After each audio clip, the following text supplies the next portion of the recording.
Undercover boss orders breakfast at a food court, stops cold when he hears she skips meals to feed her kids. You're skipping breakfast again. It's fine, I'll save this for later. Bring it home for the kids. The whisper drifted from the service counter light as a breath hidden beneath the clinking of dishes and the background music of the food court. A comment that most passers-by ignored. But the man sitting at the last table down the hall didn't. He looked up. His eyes stopped at the young woman in a pale gray apron stepping back from table 6. Her face was expressionless, still wearing the polite smile reserved for customers. But just seconds earlier, those same lips had said things he couldn't shake from his mind. Michael Foster, 50 years old, founder of the renowned coffee chain New Dawn Cafe. But today, he wasn't sitting in a high-rise office overlooking the city. Today, he wore a baseball cap, an old watch, a cheap windbreaker, and sat quietly in West Point Plaza's food court at a location of Sunrise Express, a fast-service franchise unit opened just 8 months ago. One pancake, one black coffee, and a journey no one knew was beginning. He sat alone, his eyes carefully watching every move around the Sunrise Express counter. No one recognized him, and that was the point. Across the way, the girl name tag reading Ellie was quickly wiping up a spilled drink on a table, then bent down to scoop up the tips into the shared tray behind the counter. Just as she turned, Frank, the morning shift lead, walked over, glanced at the tray, and silently slipped a portion of the tips into his inner coat pocket. No words. No eye contact. It all happened like a routine. Michael's hand tightened around his coffee cup. A small movement, but inside him, a storm was starting. Why is my employee skipping breakfast to save it for her kids, and worse? Why is someone so casually taking what she's earned? He couldn't clearly see what she had just tucked away, but after looking at it briefly, she slipped it into her apron pocket. Her face went pale just for a second before she raised it again with that same tired smile. A customer had just left a few coins on the table, but Ellie didn't take them. She glanced at Frank, almost asking for permission. He shrugged and walked away, leaving the money behind. Michael exhaled slowly. He hadn't even been there 15 minutes yet. He could already see a grim pattern hiding behind the polished signboard. The coldness wasn't coming from the air conditioning. It came from how easily people dismissed the smallest things. He thought back Sunrise Express, a low-cost model, was a test initiative under New Dawn operated by local partners under company standards. He used to take pride in the brand's philosophy, not just serving coffee, but serving hope for a new day. But today, that hope wasn't visible in Ellie's eyes. Only resignation remained. A child ran past his table holding a sandwich with the filling half fallen out, still grinning back at his mom. Michael smiled faintly, then his eyes returned to Ellie. She had just come out from the kitchen carrying 2 plates of food, placing them in front of a young couple. They thanked her, handing her a $5 tip. Before Ellie could even take it, Frank stepped in, snatched the bill, and told the couple gently, "We pool all the tips here. It's company policy." Michael furrowed his brow. Policy? There was no such policy. At least, not from him. At that moment, Ellie returned to the counter and quietly pulled a small piece of paper from her pocket, the same one she had picked up earlier. He watched her stare at it for a few seconds, then fold it carefully and tuck it into her inner apron pocket like it held a secret. An invoice, a letter, a warning Michael didn't know. But he knew the feeling of someone trying to endure in silence. Not through drama, but through quiet, intricate details that let the audience feel deeply. A waitress still smiling at customers, but with no time for breakfast. A system designed to distribute tips fairly but manipulated in silence.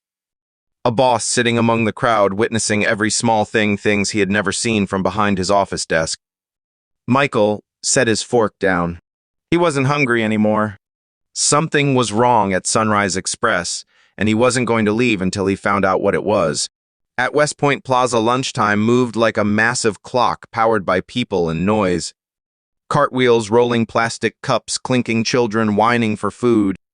Within this chaos, the second-floor food court appeared to function smoothly, or at least on the surface. Sunrise Express Cafe sat at the far corner right beneath the escalator. A small counter encased in shiny glass, its pale orange sign standing out among the surrounding fast food stalls. At a glance, it looked like just another breakfast spot, coffee, pastries, and a few quick lunch combos. But Michael Foster wasn't just glancing. He sat there at table 4, right by the prep station beneath the filtered light from the tall window panels. A wrinkled plaid shirt, a faded earth tone cap, a watch with no brand. Everything deliberately chosen to make him look like just another middle-aged man grabbing lunch before catching a bus. He wasn't scrolling his phone. No earbuds. No rushing like everyone else. He was listening and watching. Behind the counter, Ellie, the lead server for the lunch shift, was moving like a machine programmed to smile and apologize. About 28 years old, hair tied hastily, dark circles showing beneath a thin layer of makeup. She bent over to pour coffee, smiled, greeted everyone as if everything was fine. But to Michael, that smile looked like a paper-thin raincoat in a storm. Not warm enough. Not real enough. A middle-aged customer stood up and tried handing her a tip directly. Ellie hesitated, but before she could take it, a voice cut in, put it in the tray. "We split everything here." Frank, the shift lead. A man in his 40s, stocky build, rolled up sleeves, name tag lopsided across his shoulder. No smile. Just orders. Michael saw it, the energy in the room shift.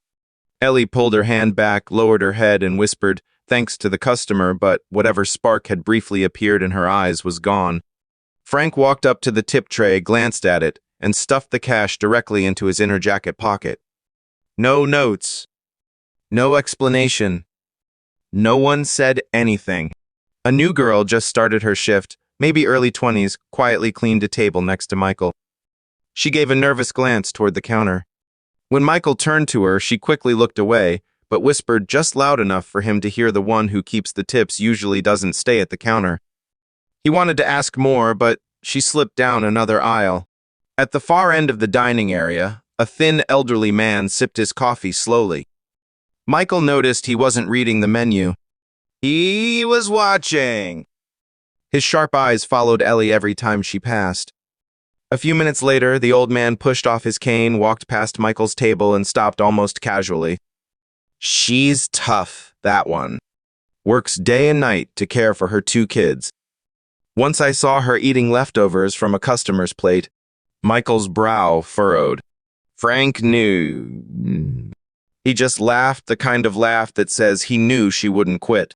Michael's grip tightened on his coffee mug. That old feeling crept back in like the time he was young and watched his mother ask for an early paycheck from the bakery, just so his little brother could start first grade with new shoes. Ellie returned to the counter. Before washing her hands, she pulled a crumpled piece of paper from her apron pocket. She stared at it for a moment, then locked it away in the drawer at the far end of the counter. Michael saw it. A pale blue logo. It looked like a notice from the city's social services department. An overdue bill, a warning, an appointment with a caseworker he didn't know. But he knew one thing: no one hides good news in a locked drawer. Ellie went back to work like nothing had happened. She wiped tables, served food, took orders. Michael watched her every step, every glance she avoided. And then he noticed something else. When customers weren't looking, Ellie occasionally scribbled something on the back of receipts using a pencil. Once. Twice.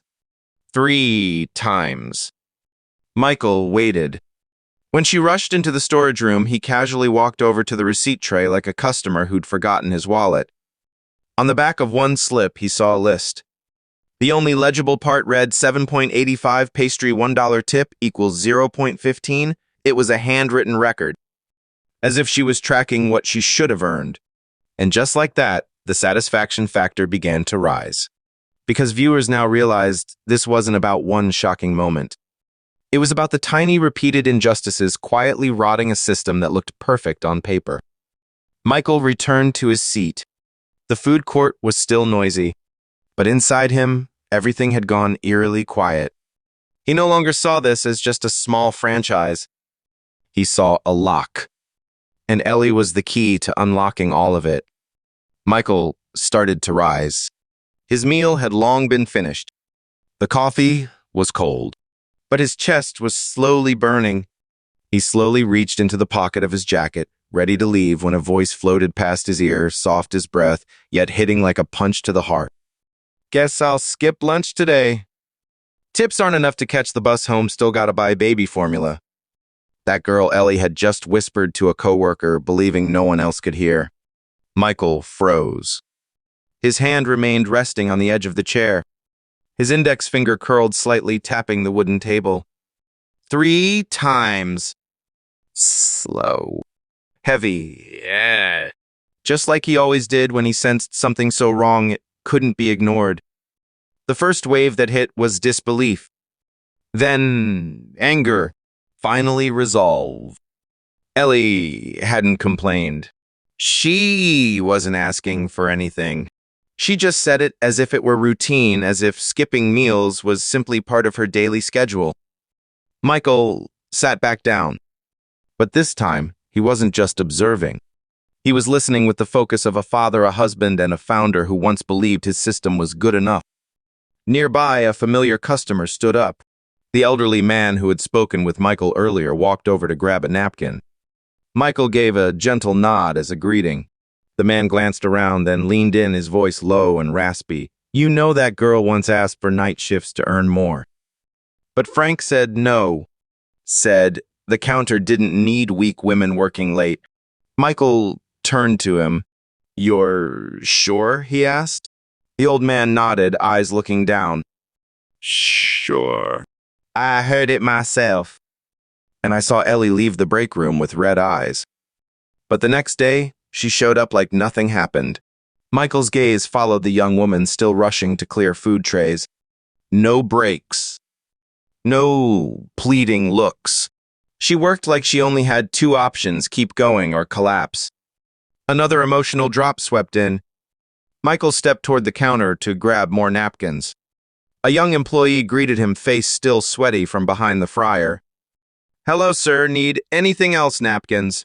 And if I may ask, how long has Ellie worked here? The boy hesitated, then glanced quickly toward Frank, who was flipping through a menu at the back, and whispered, she's been here over a year. Both morning and lunch shifts. At first, everyone liked her. But then Frank started pushing her around. Michael asked calmly how so gave her the heavy tasks, wouldn't let her change shifts, denied her time off. But when they needed someone to cover extra hours, they called Ellie first. Why? Because everyone else is scared. But she never says no. He paused, then added, she deserves better. But around here, if you're weak, you get pushed aside. Michael returned to his table. People moved back and forth. Lunch service continued. Order calls echoed in a steady rhythm. But inside him, emotions were rising fast. This was no longer just a shift. It was a silent battlefield where someone like Ellie fought to survive hour by hour, guest by guest. And what crushed him most was that all of this was happening inside a franchise that bore his own name. As Ellie returned to the counter, a regular customer approached a middle-aged woman with a familiar face. They exchanged a few words, but Michael clearly heard one part you still haven't eaten. Have you? I told you, don't let those kids only have bread at night. Ellie gave a faint smile.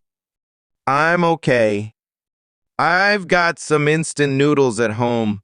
Besides, the kids are used to it. The kids are used to it. That line pierced Michael like a cold blade. He remembered his early startup days when he and his wife once split a single sandwich because they couldn't afford one each. He had made a promise to himself, if he ever opened a calf chain under his name, it would be a place where no employee would ever have to go hungry, just like he once had.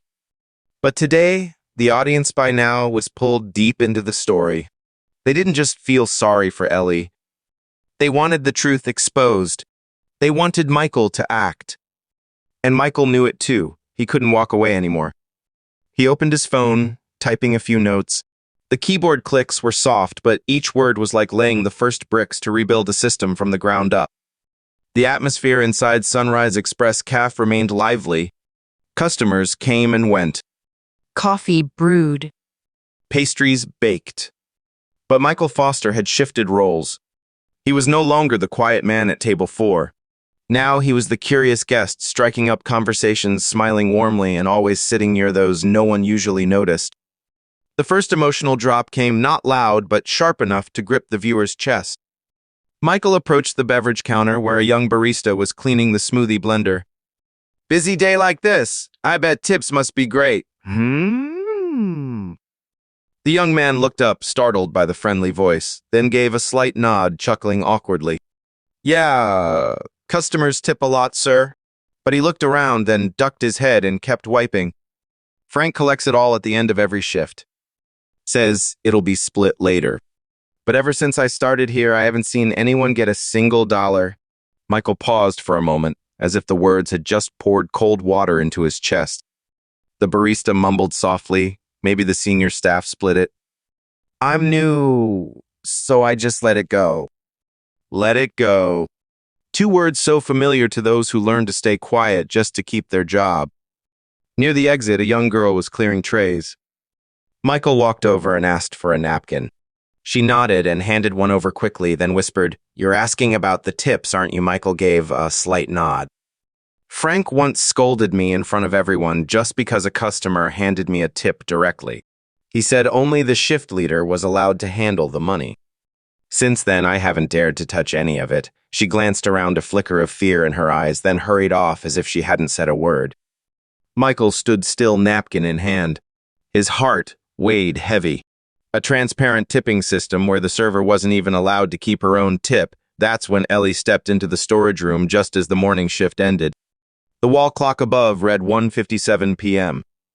The old air conditioner hummed in the corner. A row of plastic chairs lined the worn-out wall.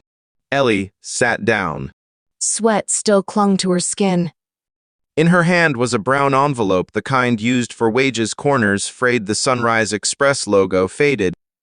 She opened it, pulled out a plain slip of paper and a few bills. From behind the mesh room divider, Michael stopped. He hadn't meant to eavesdrop, but what he saw made it impossible to walk away. Ellie stared at the payslip, her brow furrowed. She counted the money again. Once. Then twice. Still the same. $132. For an entire week of morning shifts over 30 hours. She placed the envelope on her lap, exhaled, leaned her head back against the wall. And then she cried, not with sound. Only tears streaming down like a crack that could no longer be sealed. Michael didn't move. That moment cut deep into his mind like a blade. He remembered Ellie's words from that morning, tips aren't enough to catch the bus home and I still have to buy milk for the baby. And now $132 sat in her hands like undeniable proof. Trying hard doesn't mean you're making enough to live. Michael walked away from the storage room, his steps slower as he returned to the dining area. But this time, everything looked different to him. The oven's timer bell harsh and grating. Frank shouting employee names like commands. The coffee machine's hum like a cry for help being stifled. On his way past the counter, he paused at the POS machine. Frank was saying something to a customer. Michael glanced quickly at the back-end screen. There was no module recording tips by server name. Only a field labeled Collective Tip Pool Processing Weekly by Manager. He had personally instructed all franchise locations to update this system 3 months ago. But this Sunrise Express branch had not. He didn't need any more proof. Just one last drop to spill the cup. And that drop was Ellie. She had just stepped out from the back, wiping her face. Her eyes were still red, but her gaze did not waver. She stood there, continuing her shift, continuing to smile, continuing to live as if $132 was enough for everything. Michael looked at her, and he knew if he stayed silent any longer, he'd be betraying everything he once promised. At midday, as the food court reached peak traffic, a strange silence began to ripple through Sunrise Express from the gentlest touch. Michael Foster, still dressed plainly, stepped up to the counter. No one noticed him right away. There were no spotlights, no cameras. Just a middle-aged man placing his hand on the counter, his eyes calm but locked onto one person, Frank. I have a few questions, Michael said slowly, each word clear. About tips, about wages, and about how you're managing this counter. Frank froze. He was mid-order with another customer, but the words halted the entire lunch rush like ice hitting glass. He forced a smile. "Oh, it must be a misunderstanding, sir. Everything here follows the company's policies." Michael didn't blink. "I'm not a customer," he said. A silence fell.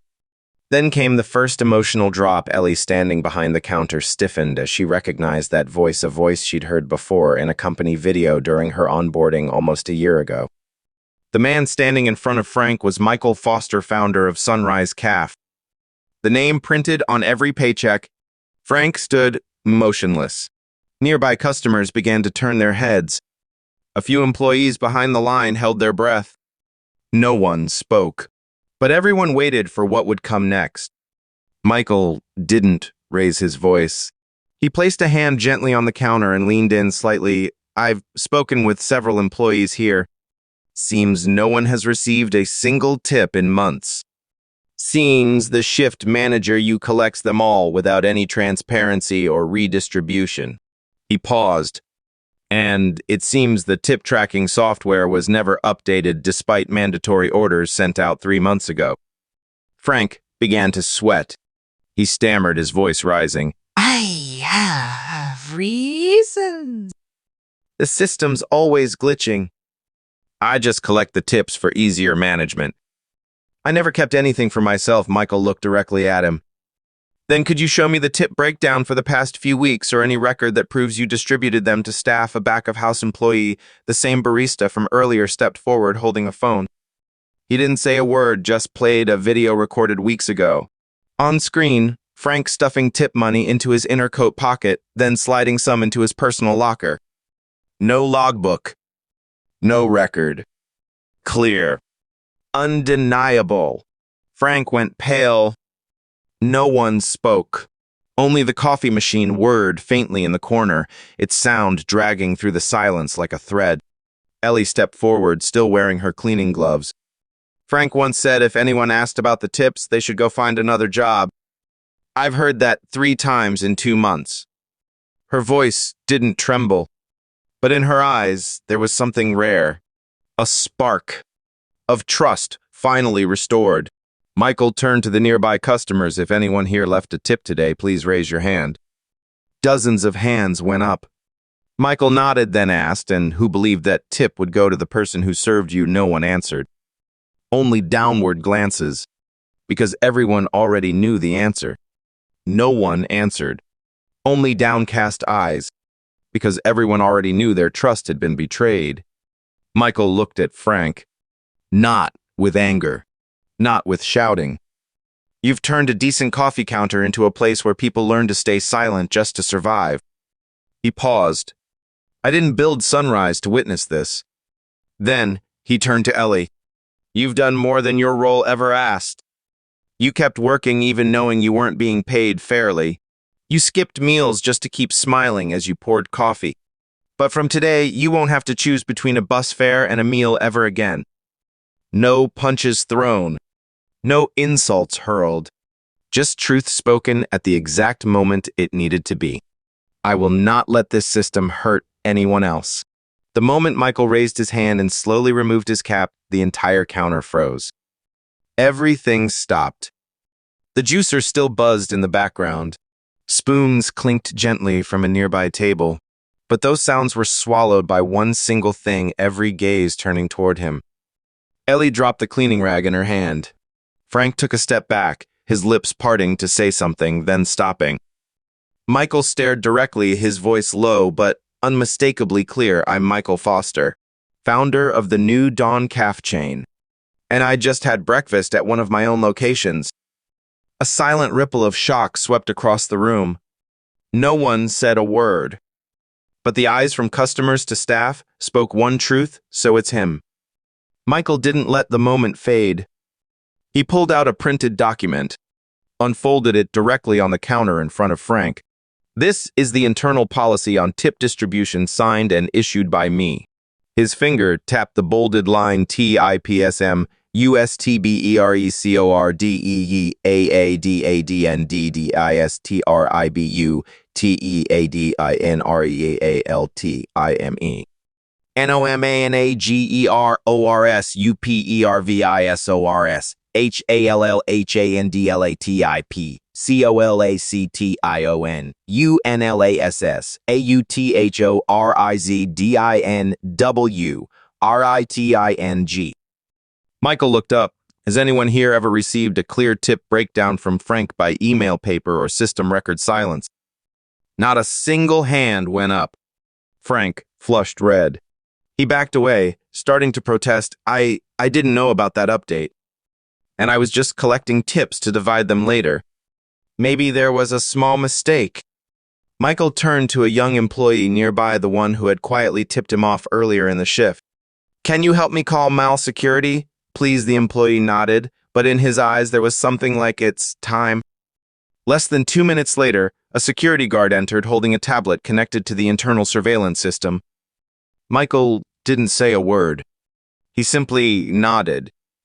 On the screen, the footage replayed. Camera angle from behind the bar, Frank collecting tip money from the tray, glancing around, then sliding it into his private drawer and locking it. No envelope. No sharing. No one watching. Undeniable. Documented. And finally seen. The truth didn't need to be screamed. It just needed light. Frank was sweating, forcing a crooked smile. I was just holding it temporarily. I planned to divide it later. Michael couldn't hold it back anymore. But instead of reacting with anger, he simply nodded.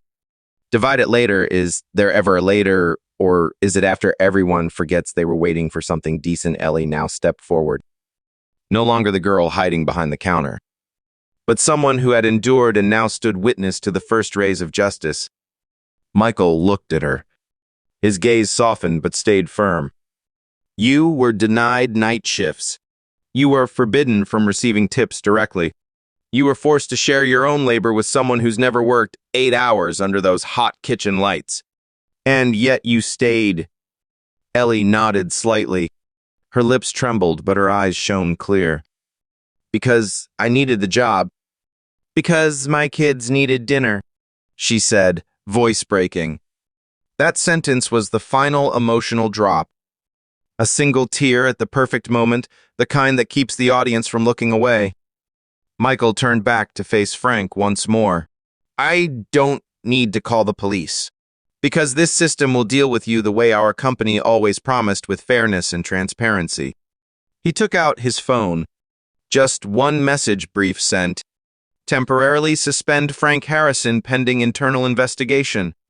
Initiate immediate audit of all tip handling at Sunrise Express 17. The entire space seemed to hold its breath. Then a single clap soft from an elderly customer at a nearby table. Then a second. A third. And soon the entire counter stood clapping for something everyone had longed to see. TRUTHANDCOURAGE. Michael stood in the middle of the caf, a still point in the chaos. The applause slowly faded. But the eyes remained not curious, but hopeful. He didn't hold a microphone. He didn't need one. He simply looked up and said, his voice low but resonating, starting today, all tips at Sunrise Express 17 will be processed directly through the electronic system. No middlemen. No one has the right to hold back someone else's labor. A soft rustling across the CAF, employees whispering to each other. All of you, each person, will have your own account to receive tips in real time. Every transaction, every single dollar will appear immediately in the company app. And everyone will have the right to verify. Michael paused. His eyes slowly landed on the one who had stopped him that morning, Ellie. She was still behind the counter, gripping her apron tightly as if it were the only thing holding her up. Michael stepped forward. Each step he took was not just a CEO taking action, but a human being reclaiming the promise he once made. He reached into his wallet and pulled out a small card carefully wrapped in a clear plastic sleeve. Ellie, she looked up, eyes glistening. Michael held out the card gently, as if he weren't handing over an object but offering a piece of trust. From now on, you won't have to skip breakfast. You won't have to save a pancake for your kids at home anymore. You are an irreplaceable part of New Dawn. He paused so her eyes could fully absorb what her ears had just heard. This card is so you can get home safely every day and know that the place you work is a place where people genuinely care about you. A moment silent, but heavier than any dialogue. Ellie reached out and took the card. She didn't burst into tears. She simply nodded like someone who had just walked out of a long, dark chapter of their life. But then she did cry. Not from pain, but because for the first time, she had the right to be vulnerable without fearing she'd lose her job. The final emotional drop broke loose, and the satisfaction factor hit its peak. Behind the counter, one employee covered her face. Another quietly clenched his fist. No one could believe it a morning that began with no tips and no hope had ended with complete transformation. Frank now stood in silence. No excuses left. A regional manager who had arrived unnoticed stepped forward to collect the report, announced Frank's immediate suspension, and initiated a full audit of the entire branch. Michael never looked at Frank again, because his focus was never on punishment. It was always on repairing. He turned to the customers, a few still standing, nodded gently. Thank you for listening. We don't just serve coffee. We serve trust. Michael turned and walked away, his cap in hand. The early afternoon light cast across the granite floors of the shopping center, shining as if the name's unrise had just been redefined by a single act. No one followed. No one needed to, because he had already left behind the one thing that mattered most, the belief that trust can be rebuilt if we're willing to face the truth. A breakfast may not change the world, but if it stops a girl from skipping a meal so her kids can eat, then it's no longer just a breakfast. It's justice served with humanity.